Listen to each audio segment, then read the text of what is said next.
Welcome back. You're watching Commodity Champions, and before we move any ahead, I got a chance to speak to Mr. Piyush Goyal, Honorable Minister of Commerce and Industries, Government of India, and he said that, well, instead of cutting duty in small tranches, cutting import duty in gold, silver, platinum by 9% just made much more sense. It did take away from the distortion in duties and, of course, also eliminated the point of unofficial gold coming in India.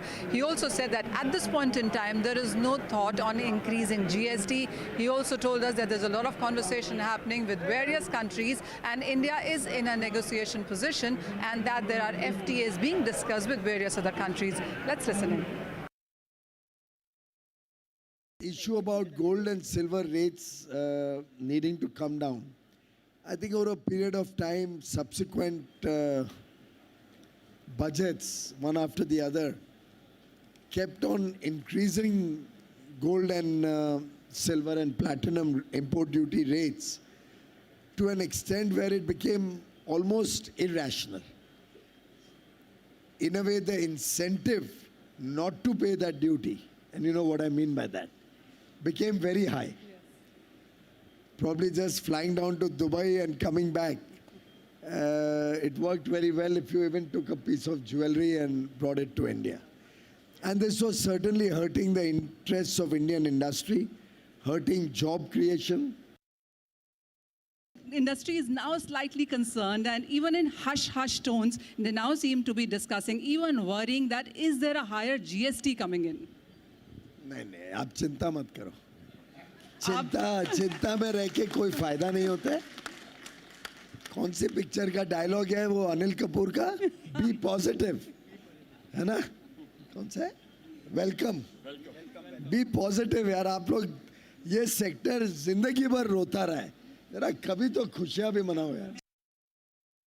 Well, we've spoken about gold and we've spoken about diamonds, and platinum cannot be far behind. Joining us then is Vaishali Banerjee from Platinum Guild International.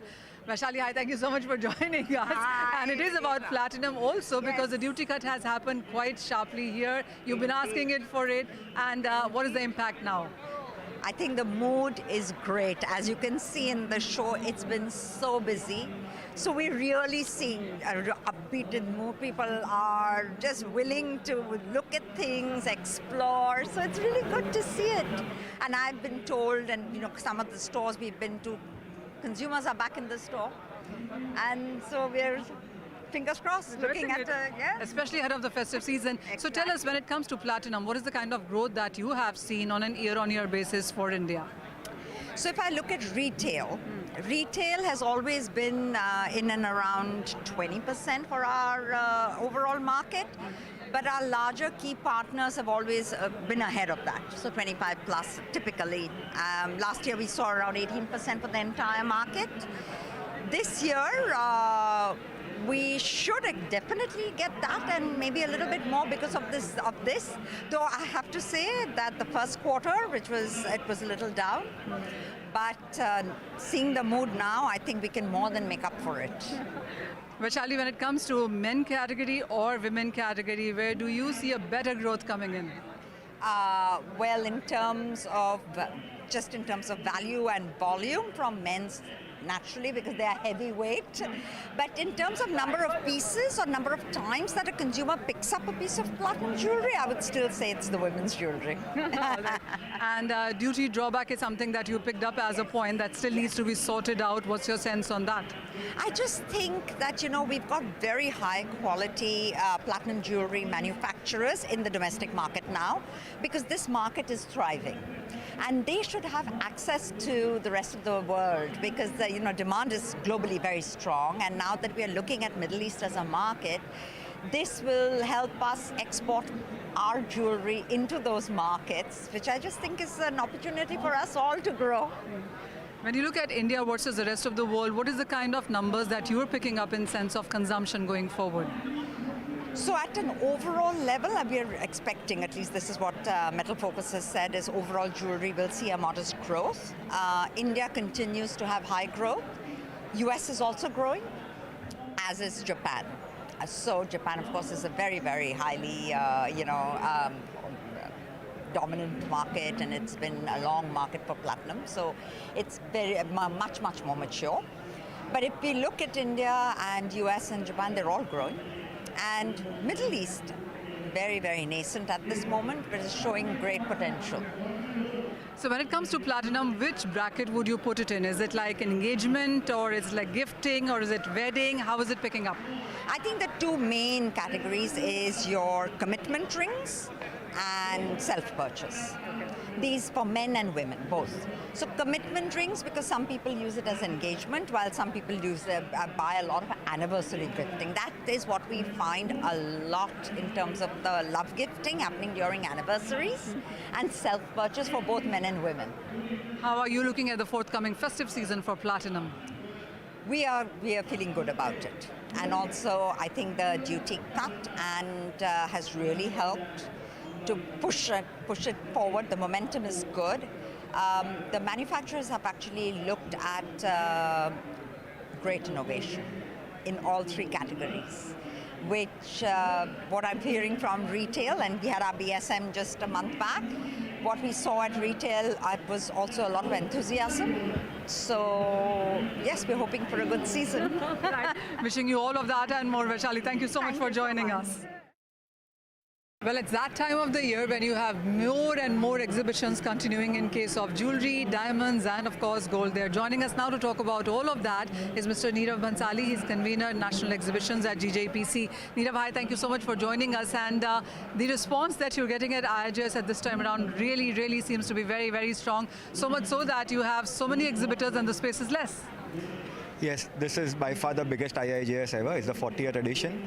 We have 2,100 exhibitors spread across 3,600 booths, and we still have a waiting list of 1,800 booths, and we don't have the space for that. So there's that many people who want to start exhibiting, and is that because there's been a duty cut, there is a lot of sentiment improvement that we've seen into the segment? So there are various factors. So firstly, IIJS by itself is a platform which is like the most renowned and most looked forward for, especially this premier edition. Along with that, the duty cut that came in, it was just perfect timing. So all in all, I think because of the festive season coming in, IIJS, duty cuts, I think it's just rocking. Yeah. It is. You know, on an annual basis, how much does India spend on jewelry, diamonds, gold, all put together? And on year basis, what kind of growth are we looking at? So it's a $100 billion market, so it's like 8 lakh crores. It's growing at a healthy 10%. The best part is 50% of it is organized, 50% is still one independent, 1-2 stores.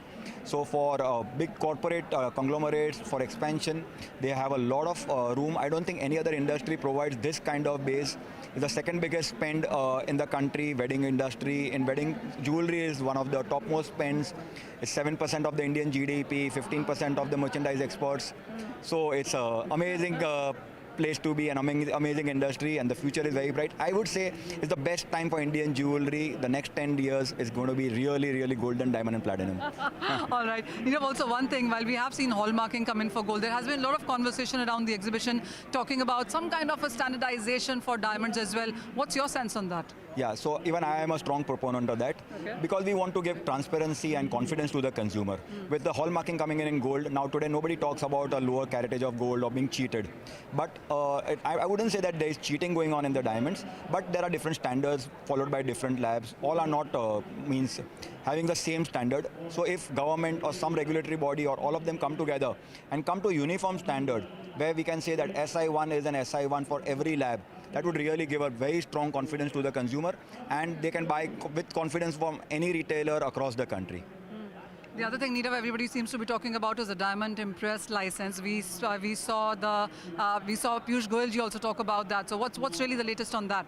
Yeah, that's also a very good initiative we had been proposing from GJPC for a very long time, because all the goods that go out doesn't get sold over there. There are sometimes returns or something. So in a regulated way, Impress license used to be there earlier. Now we will be allowed a certain percentage of our exports to be brought in under regulated conditions. So it will be a very organized way of getting the goods back, and then we can also sell internationally sometimes with, okay, if you don't like it, you can send us a little return back, and with that definitely it adds more to the business. I'm sure it will expand the business. With India standing at perhaps between 15 to 20% in sense of penetration and global demand in diamonds, where do you see it going in the next 5 or 10 years if you have that kind of visibility? I cannot pinpoint a number, but I can just tell you it's going to go way higher. Not only in diamonds, even in gold, in the entire jewelry space, India is going to be leading from the front, and we are going to be grabbing the market share across every single country where there is a jewelry consumption. Our technology, machinery, all this is like manufacturing is getting to such a high standard. The design, if you'll see, we have created a select club this time in the Geo venue, and it has received overwhelming response from the retailers. We have been able to collect the best of the designs that India has to offer in one place. So I think people are now understanding that India is not just mass production, but it is design, it is quality, it is trust. So there is only one way, and it's going to be going up and up. Yes. One final number I want to have from you. Last year was all right. I mean, it wasn't such a great year, even for the Indian markets in that sense. This year, with the kind of mood that we are seeing around, what is the number that you anticipate for the second half of this year as compared to previous year? So just few months back, it was a little slow market. There were a lot of factors. Gold prices suddenly shot up, and then there were elections, which also puts a little dampener to the mood. But post June, I think the market has really picked up very well. And duty cut was just really a golden gift from the government to us, and the demand has just skyrocketed. So I think every retailer that we've been speaking to and the manufacturers over here, whether it's in any category, silver, gold, diamond, platinum, they are all seeing a very good uptick. And I'm sure all the first 6 months of deficit will be covered and more, and it's really going to be one of the best years for the Indian retail market. Nirav, thank you so much for joining us. Well, that's the number coming in from Nirav here at GJBC, where the numbers are really on the higher side, whether it is about demand, the kind of volume that is being done here, and of course the expectation that as compared to previous year, jewelry, diamond as a business perhaps could be looking at a much higher number, a double-digit increase perhaps. But with that, that's all the time that we have on Commodity Champions. Thank you for watching.